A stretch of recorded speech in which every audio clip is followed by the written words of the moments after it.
So this afternoon we're going to talk biology, which is going to lead us very gracefully into some talk about quantum physics, which is going to lead us very gracefully into unity consciousness and how we impact and can influence the whole of humanity simply by working on ourselves.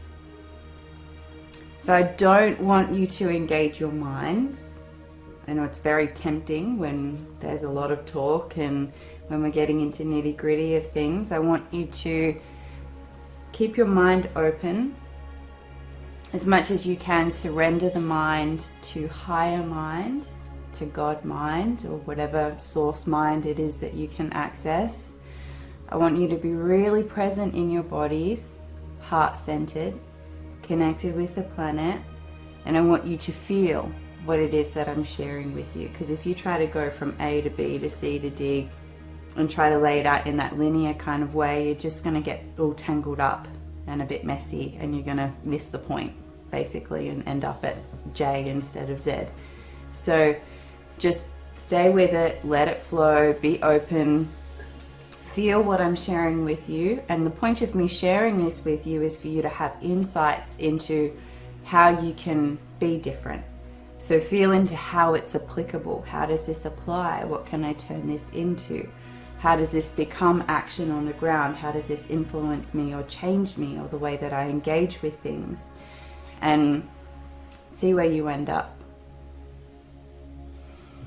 So it's very well known and very accepted that the DNA in every cell of our bodies contains the blueprint for how to create every protein that goes to make up every part of our physical bodies. You will know that, right? Basic science. DNA contains the blueprint. But the DNA does not contain the blueprint for how the body itself is going to look. And this is where science is a little bit lacking in keeping up with the times and keeping up with the recent research, because we just understand that DNA contains the blueprint and that we look the way that we look because of the DNA, and that we have limbs where we do because of our DNA, and that our fingernails are on this side of our finger instead of this side of our finger because of our DNA. But what science is beginning to discover or disclose, that have been for some time, is that the DNA doesn't actually contain that information. The DNA does not account for our bodies taking on the shape that they do. Again, the DNA only contains the blueprint, the information for how to make the building blocks that make up our bodies, the different four kinds of proteins that our body needs to turn into our fingernails and our fingers and our hair and whatever else. But every cell contains exactly the same DNA. It's not that a fingernail cell contains different DNA to the DNA that's in my hair follicle or whatever, or in my heart, making up the muscle of my heart.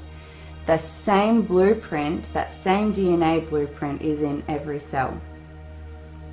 And when we're being conceived in the womb, we are just a mass of undifferentiated cells. So cells that are exactly the same as each other before we start growing limbs and developing hearts and eyes and stuff like that. We're just a mass of cells that contain the same DNA as each other. Exactly the same. And what the DNA theory does not account for is how those cells do begin to start differentiating. So if you're a cell and you have the instructions for every single kind of protein that you could potentially and possibly become, how do you know to start turning into a heart cell muscle? Where's that direction coming from? How do you know to start differentiating into a cell that makes up part of the eye? How do you know to start differentiating into a cell that makes up the bones? Because that information, the actual structure and the directions for the cells, is not contained at that DNA level. And this is a bit of a a mystery in biological science, but a lot of scientists just overlook it and they just pretend that the anomaly isn't there and get on with things and say it's all in the DNA. But it's not all in the DNA. So where is this instruction coming from? What is guiding our bodies to build and to develop in the way that they do? What allows our bodies to heal once we're injured? What allows a newt to grow a leg back when a leg has been chopped off? Or to build an iris, a screen for its iris out of its eyeball when it gets removed surgically? Where are these instructions coming from? How do the cells know what to do? How do they know how to differentiate? And there's a guy, his name's Sheldrake, and in the 60s he started exploring this, and he put forth the idea that there is an M field, is what he calls it. It's a morphogenetic field. And what he's saying is that this field, it's an energetic field, and every species on this planet has its own morphogenetic field, which I'll just call M field from now on. And that every species is plugged into this field and receives instruction from this field on how to develop, how to grow, what shape to take, how to express, how to be that particular species, all the secrets, all of the paths, all of the mysteries, all of the things that we just kind of know how to do that can't just come from our DNA, is contained within this M field that we're automatically plugged into when we're created, when we start being cells are differentiating into various different parts and programs. So this M field, it's not anything physical, it's very energetic, and it spans across and plugs into and has access to every member of whatever species that M field is specified for. And we talk about this a lot in collective consciousness, that we're plugged into collective consciousness, which gives us access to past learning of humanity, past experiences of humanity, teaches us how to behave in certain situations. A lot of our bad habits and a lot of our ego habits we inherit from this collective consciousness. And in science, they're starting to accept, well, they have been, because again, this was in the 60s that Sheldrake was exploring this stuff, and it wasn't the first time it was proposed. It was actually first proposed in 1910 by an embryologist way back when. So they've known about this for a time, but only in the 60s have they started to have the science to kind of back up what this M field was and what it was responsible for. So all of us, because we're humans, are plugged into this M field. We're receiving instruction, direction, notification of things that are happening in different parts of the world because we're plugged into this M field, this energetic field that unites us as a species. And that's what influences our bodies, or gives our bodies the instruction that they need to develop in the way that they do. You become a cell for the arm, you become a cell for the bone, because this is what a human looks like. It's like it contains the blueprint of what a human looks like and how a human behaves. And if you're a very unconscious human, you're just going to plug into this M field and you're going to become exactly what it is that the mass majority of experience is saying that a human should become. Because this M field represents what is mostly energetically represented by that particular species. So this M field is influenced, again, by our history, things that we've experienced in the past, things that work, things that don't work, but also if there's mass hysteria, if there's mass anxiety, if there's mass depression, if there's mass materialism, if there's selfishness, whatever it is that's the most prominent in any species gets represented in this M field. And if you are a member of this species and you are unconscious, you're just going to take those qualities on, replicate them, and be that, because that's the instruction that you're receiving. And what Sheldrake did a whole bunch of different experiments to prove that this was happening. And one of the experiments that he carried out was with rats, and he'd put them in a T-shaped water maze, and at one end he'd have it lighted, and that was an exit, so the rats would very naturally go towards the part of the maze that had a light in it rather than go to the part of the maze that was dark.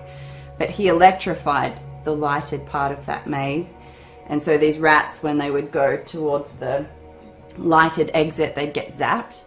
And the first rats that he ever put through these mazes, they did it over and over and over and over and over and over again before they realized that if they just went to the dark end of the maze, they could get out without getting zapped.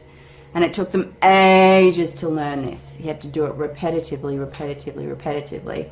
And then what he discovered was that in following generations of the rats, this knowledge became known. They'd never been in the maze before, but their parents had, or rats before them had.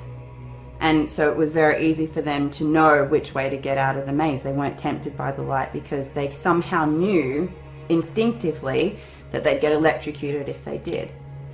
And we see that a lot, right, in all species, that there's this learnt behavior, these techniques of how a lion hunts, or how a dog runs, or how a monkey climbs a tree or whatever. And it's like, wow, how do they all know how to do that? And this is what he's describing, is that this repetitive, this learnt behavior is passed on. And in this case, it was passed on genetically to that rat's children and those rats' children and those rats' children. But what was really fascinating was that he discovered that not only was it being passed on genetically, suddenly there were rats in labs in different parts of the globe that had never interacted with these rats who were doing exactly the same thing. They were picking up the same information. This is how you navigate this maze on the other side of the globe, never having had anything to do with each other.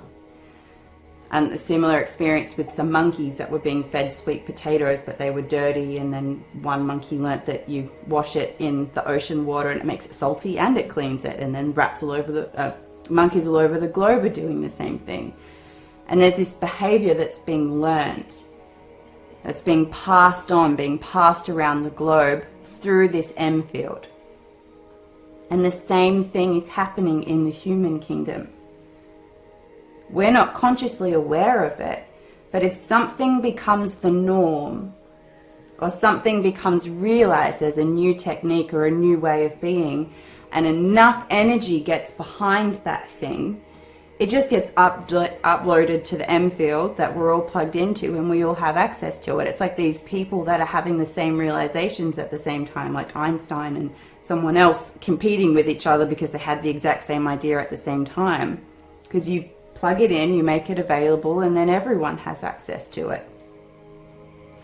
So a lot of what we're seeing in all kingdoms, in all species, but particularly in the human kingdom, is these humans that are just plugged into this M field and being influenced by what the mass is doing.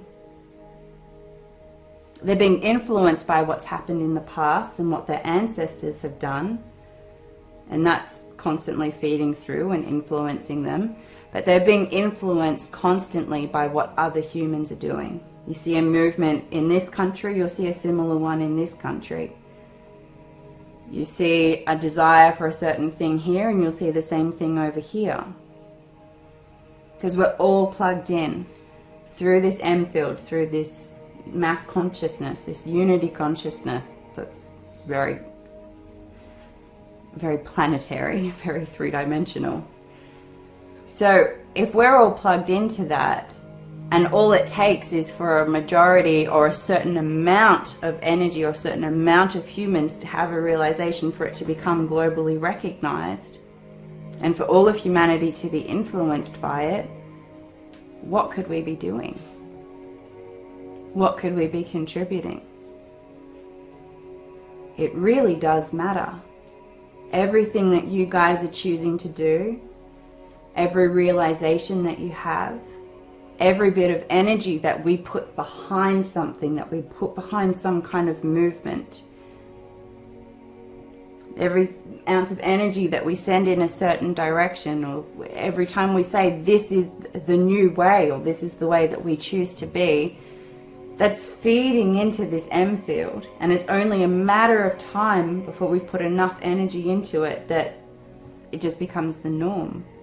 It just becomes accepted. It just becomes the way that it is, the way that selfishness is just the way that it is today. But my point here is that it does make a difference. If it takes one monkey to wash its sweet potato in the ocean to change how all the monkeys around the whole globe are behaving, what can we be doing? But we can only be making a difference, and we can only be making this change available if we're really integrating it. If we're really with ourselves. And this is part of why we have to come all the way in. We have to be totally in our humans. We have to become human and then awaken to ourselves as souls. Have these realizations from within the human to be influencing this M field. Because it's by species. So it's not like the radiant soul can come in and influence this M field. It's by being a human. It's by being here, being in your body, having your experiences, transcending, having realizations, healing in the human, in this very three-dimensional level, that we're going to be able to affect this change and bring it through. So we got to come all the way in. We got to feel how it feels to be here. We got to have all these experiences, these vast and kind of maddening experiences of being a human, so that we know how a human can heal, how a human can respond, how a human can do it differently, so that we can make that available through this field, make it available to others. And I know some of you get overwhelmed sometimes with what difference can I make? When can we get to the real work? How can I actually be serving? How can I be giving more? How can I be bringing more? And this is a very simple, but very tangible and very real way that you can be affecting change. Or you can be making a new way available to other humans. You're plugged into the M field. You're plugged into that consciousness. So it's by being plugged into that consciousness and bringing something new to it that you're going to bring change. And it's only a matter of time. We're seeing more of a movement towards the kind of stuff that we're talking about here. About love, holism, connection to the higher self, connection to and care for the planet,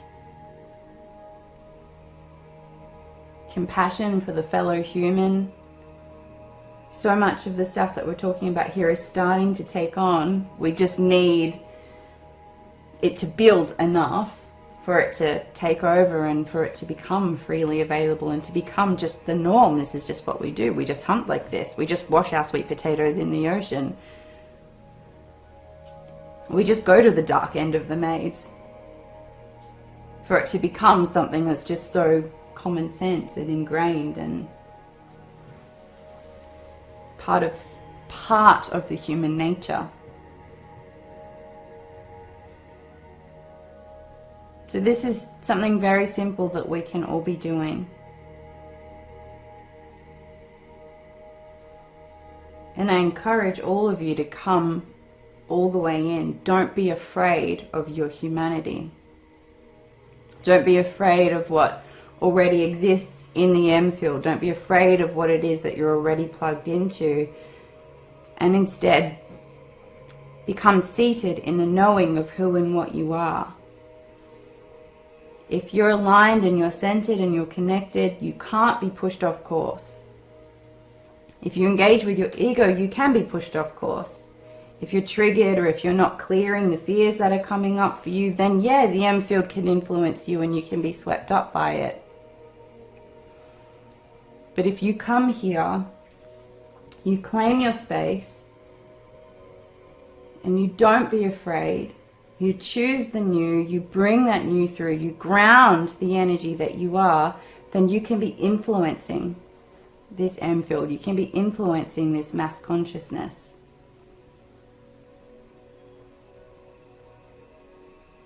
So it's time to stop judging your humanity. It's time to stop judging the part of you that's tempted by all the stuff that's out there, and instead come back to the truth of who and what you are. Lock into that, ground that, bring it through, and let it instead influence others to behave more like you. And you all have that ability. You're here, you're in a body, you're part of the human race, so you're plugged into that field that the rest of humanity is plugged into.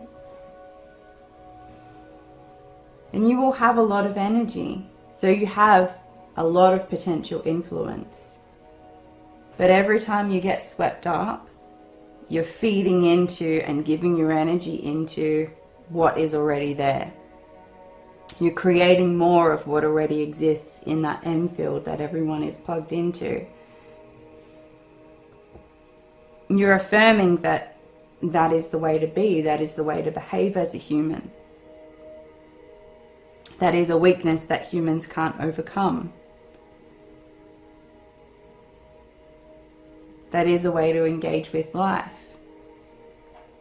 So you've got to be consciously and very deliberately choosing how you're responding, how you're bringing yourself to life,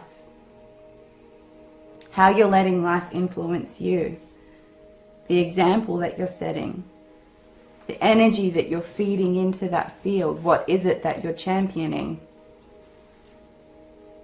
What is it that you're saying that you want to see more of and that you wish that humanity was doing more of? And just your very presence here is influencing that. Your presence on this planet. So where are you putting your energy? What are you championing? What are you choosing? Because you can't be neutral. You can't be plugged into this field and be neutral. You're either going along with what others are doing, or you're very deliberately standing up in the face of all that energy and saying, no, this is what I'm doing, and this is what I choose, and this is the way that you love. This is the way that you heal. This is the way that you support. So what are you doing? And if you put all of your energy into it, what change could you be affecting?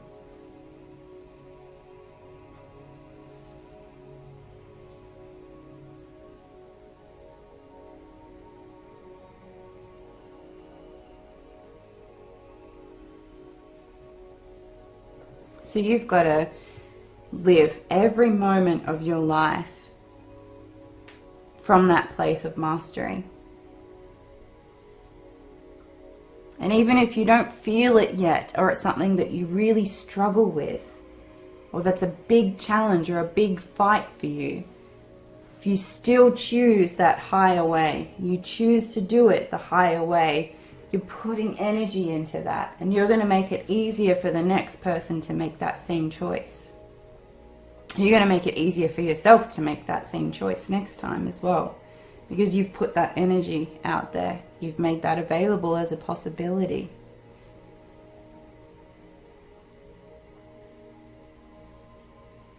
Once things take a form on this planet, they tend to just keep taking that form. It's very repetitive, and it's part of how energy manifests in a three-dimensional form. It's like these chemicals. Sometimes they discover a new chemical, and they try to crystallize it, but it's never been crystallized before. Like that chemical's never existed in crystalline form. So they're trying to crystallize it, and they can't quite get a grip on it, because it's like, well, I could be a heart, or I could be a diamond, or I could be a spike, or I could be a blob, or all of the potentials and all of the possibilities still exist for that chemical because it hasn't taken physical form yet. And it's the same with everything. It's the same with all of our scientific discoveries, all of our ideas. As soon as we lock something into being one particular way because we measured it to be that way once, it's just going to keep presenting in that way. If we've never measured a molecule bouncing off a wall before, then God knows what it could be doing, and at that quantum level, it's probably doing, well, fulfilling all of the potential possibilities every single time it's being bounced off a wall. But the first time a man measures that molecule bouncing off a wall, whatever it is that he measures, he goes, that's what a molecule does when it bounces off the wall. And then every single time a molecule bounces off the wall, it's going to be doing that same fucking thing because it's been locked into that. It's been measured in that way, in physical form. And it's the same with everything. We keep getting the same results from scientific discoveries because the first time we measured it, this is what it did. Okay, that's what we do when we're measured. So every time we're measured, we're going to do that same thing. So we're taking all of this pure potential and all of these possibilities and locking them into form. Locking them into being one particular way. In presenting in one particular way. And it's the same for us. The first time a human manifested with 5 fingers, 5 toes, 2 legs, 2 arms, a torso, a head with a brain in it, maybe a neck as well, then it's like, well, that's what a human looks like, so we'll just keep doing that. It just gets locked in. And that's the way this system works. Again, that's part of how energy manifests in physical form. Because again, on that quantum level, all potentials, all possibilities exist and are occurring all of the time. So for something to be measured and seen and touched and smelt and felt in the 3-dimensional world, it's got to take some kind of form. It can't be everything all at once, or it can if you go up high enough, but in this particular dimension, it has to take form. And that's how it does it. And then it's like a rule that then gets uploaded to this M wave. And then molecules and cells and DNA and humans and monkeys and all sorts of creatures then just start behaving in these ways, in the way that they did the first time when it was measured and it was recorded. And this way can evolve, and this way does evolve. I mean, we've evolved as humans, even in the last century. The way that we are and the way that we behave has evolved.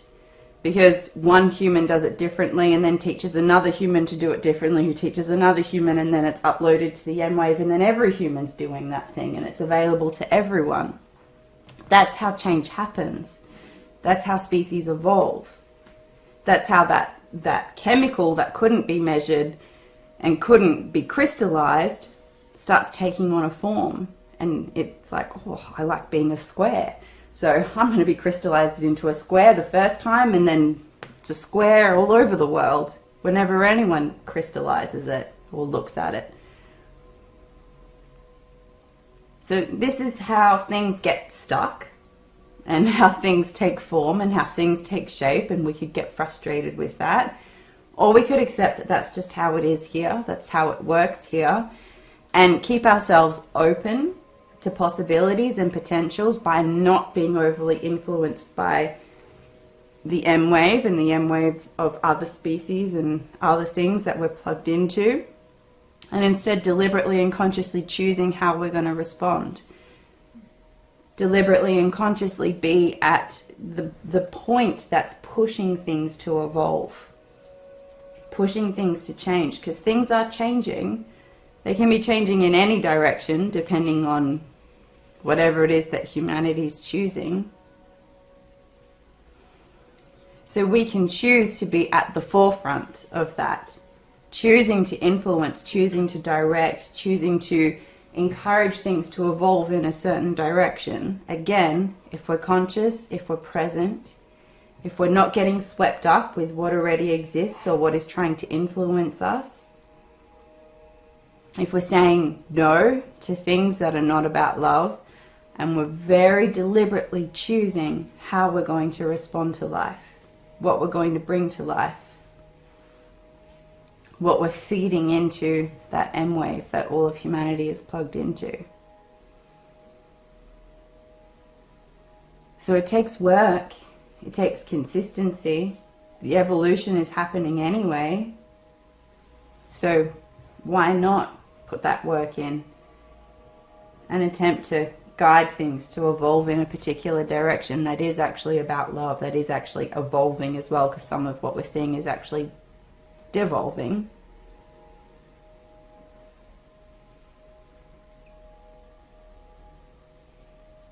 So we're here, we're on this planet, we're in these bodies, we're plugged into this M field. What are we going to do about it?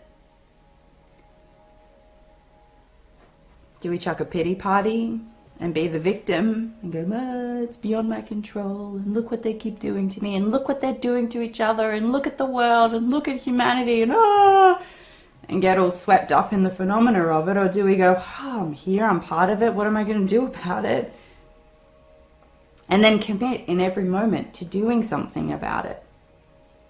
You all say you want to serve. Maybe this is it. It's definitely part of it, but this might be it. Like the thing that you can do. Might not get any better than this. So how much energy do you put into it? Because it's that energy, it's that force that drives how others are going to respond and whether it becomes something that's freely available.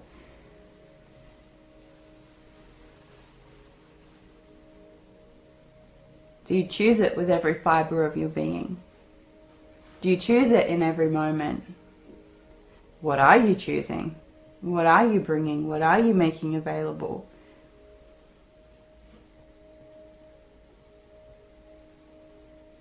Where are you buying into what's already there and what's being fed to you?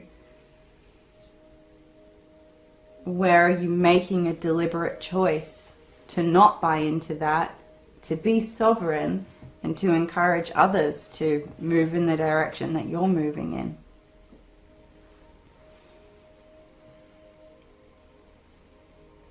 Are you going to eat clean, salty, sweet potatoes, or are you going to eat dirty ones that haven't been cleaned? Which monkey are you going to be?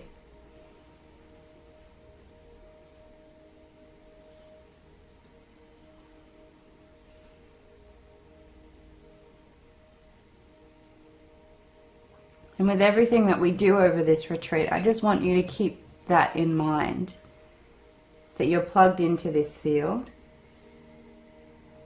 What are you making available? What are you choosing? And in real time, every realization that you have, everything that we talk about, everything that you clear, everything you transcend, everything you stumble upon, you can be making that available. You can't be making it available if you're judging your humanity and your connection to humanity and you're trying to keep that M-field shit away from you.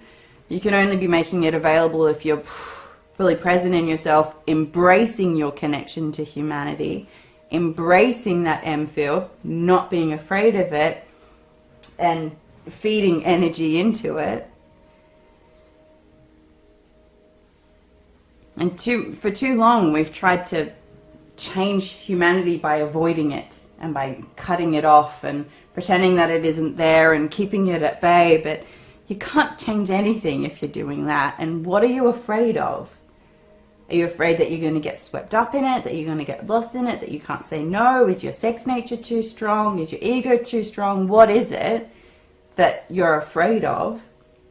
Clear that. Process that, let that go, be soul identified and know that you can't get swept up in it unless you choose it. And start consciously directing, start consciously feeding something into.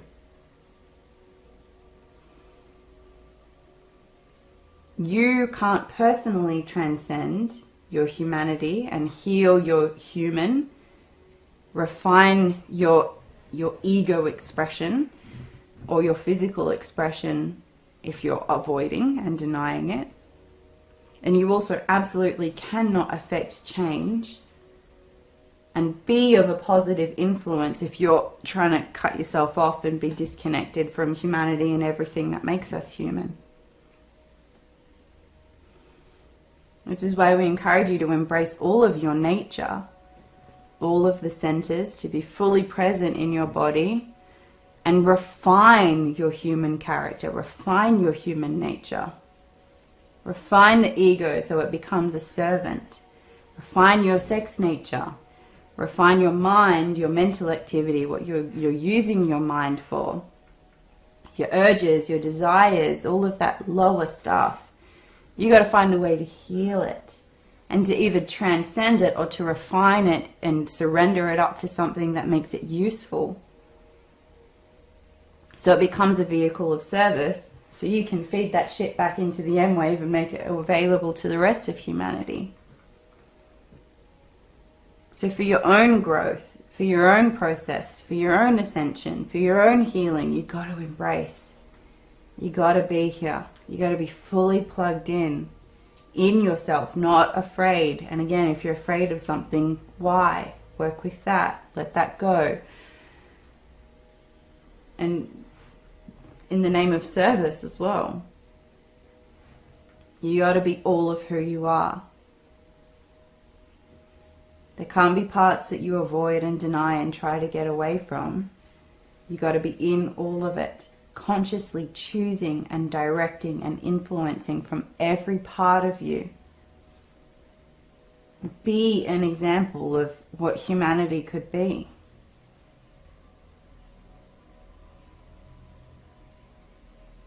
On all levels. Be an example of what just a simple basic human can be. Be an example of what a soul-identified human can be.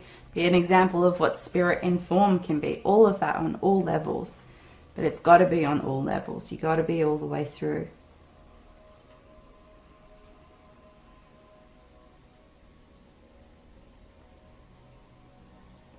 So just be really conscious and really present with yourself. And everything that you go to do, or you go to say, or everything that's habitual, or the way that you do things, the way that you make your breakfast, the way you go to the toilet, whatever it is, the way you speak to someone, just check in. Where is that coming from? Is that something that you are consciously and deliberately choosing in that moment from the highest, clearest part of yourself? Or is it habitual? Is it coming from outside of you? Is it coming from the collective? Is it something that someone's doing in Slovakia and you're just receiving it and going, ooh, that's what I'm going to do because they've got lots of energy?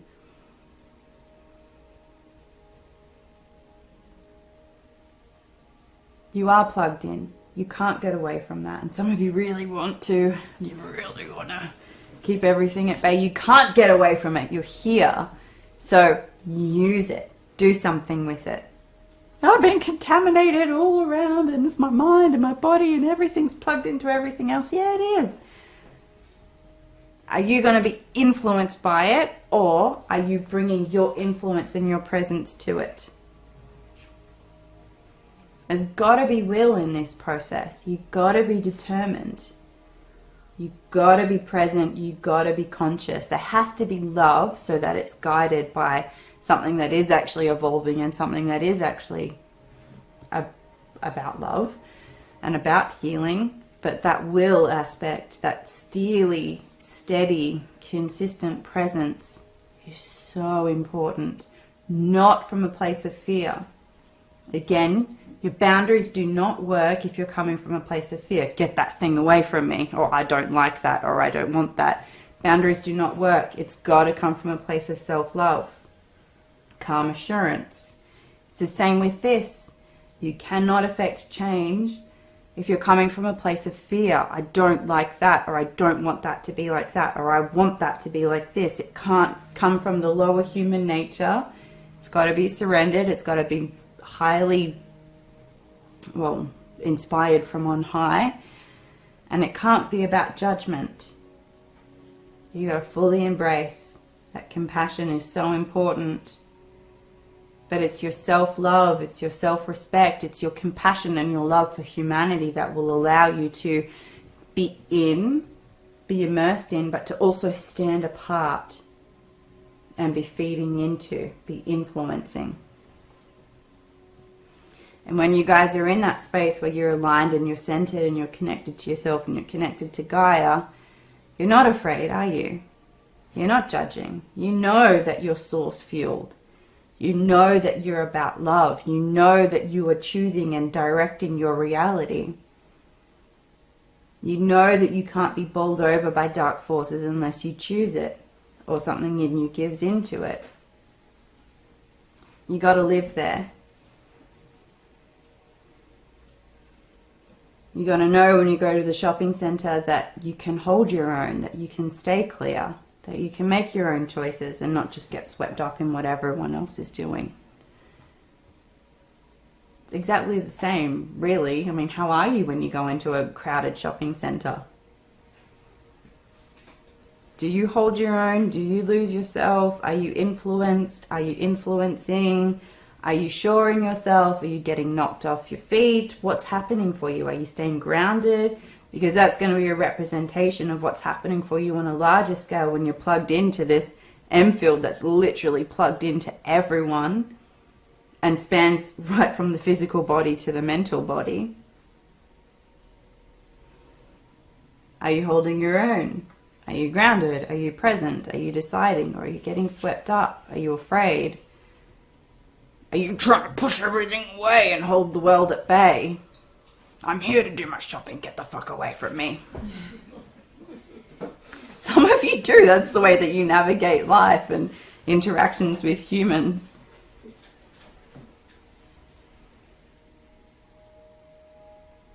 So really start reflecting and feeling into that, and then feel into the ideal way to bring yourself. Because I'm sure you've all also had the experience of going into a shopping centre and walking out relatively unscathed because you're grounded, you're present, you're connected, you know who you are, you're not afraid of interacting with people because you know they can't contaminate you unless you let it in. It's a much simpler space. That's where things happen. That's where things change. Conscious, deliberate, grounded, present. I am. I choose. And I make this available for all of humanity.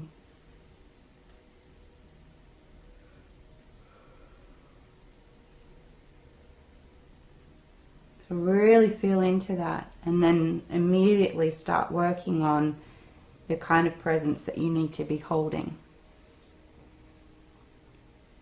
to be a bringer of change, and start immediately working with feeding back into the system from a place of love and benevolence about a more refined way to be, a more refined way to live, to love, to be connected.